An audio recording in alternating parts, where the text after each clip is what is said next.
ঘরটা আমি দিলাম তো, অর্ধেক ঢেকে দিয়েছে।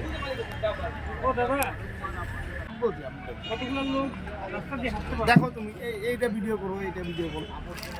দাদা যে বলছিলাম যেভাবে আগুন জ্বলছে ব্রিজের নিচে হ্যাঁ এবং যেভাবে আবর্জনার স্তূপ প্লাস্টিক পাশেই এতগুলো দোকান, হ্যাঁ, মানে মুহূর্তের মধ্যে তো বিপদ ঘটতে পারে।